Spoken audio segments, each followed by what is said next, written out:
பதில் கிடையாது. ஏன் லேட்டாக போடுங்கிறதுக்கு இது வரைக்கும் பதில் கிடையாது. பழியெல்லாம் தப்பெல்லாம் பண்ணிட்டு பழியை மட்டும் அடுத்த மேலே தூக்கி போட்டு போகிறது என்ன நியாயம் இது?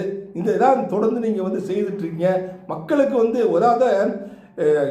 ஒரு 10-100 பேர் உங்களை பார்க்குறதுக்கு கூட்டம் வருது. அதை யாரும் இல்லைன்னு சொல்ல முடியாது. அந்த கண்ணிக்கு ஒரு ஒரிஜினலான நடிகர், நல்ல டான்ஸர், அதெல்லாம் வந்து ஒன்றும் இல்லைன்னு சொல்ல முடியாது. நீ வா, இப்போ கிளம்பி வாங்க, களத்துக்கு வாங்க, எல்லாரும் போய் பாருங்கள். ஒரு ஊரை போங்க, கிராமம் போங்க, எல்லா இடத்துலையும் உங்கள் ஆள் இருக்காங்க, ரசிக்க ஆள் இருக்காங்க. நான் கூட வந்து வேடிக்கை பார்ப்பேன் வந்தீங்கன்னா. ஏன்னா ஒரு வேடிக்கை பொருள் தானே. ஏன்னா பனையூர் பங்களால் பதிவு கிடைக்குங்கல்ல, வேடிக்கை பொருள் தானே. அதனால் வாங்க, வெளியில் வாங்க. வெளியில் வந்து மக்கள் என்ன கஷ்டப்படுறாங்க, எப்படி இருக்காங்க, மக்கள் என்ன பேசிக்கிறாங்க, எவ்வளோ சந்தோஷமாக இருக்காங்களா, துக்கமாக இருக்காங்களான்னு அதெல்லாம் வந்து பார்த்துட்டு பேசுங்க.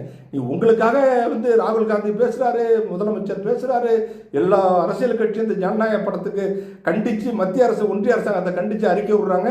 நீங்கள் மட்டும் அந்த ஒன்றிய அரசாங்கத்தை வந்து கண்டித்து அறிக்கை விடல. 500 கோடி ரூபா செலவில் எடுக்கப்பட்ட படம் முடங்கி கிடக்குன்னா அந்த தயாரிப்பாளர் எவ்வளவு நெருக்கடியை வந்து சந்திச்சுட்டு இருப்பார். ஒரு வட்டி எவ்வளோ வட்டி போகும், அதெல்லாம் வந்து அதை பற்றி ஏதாவது உங்கள் அக்கறை இருக்கா? அதை பற்றி ஏதாவது ஒரு வார்த்தை பேசியிருக்கீங்களா?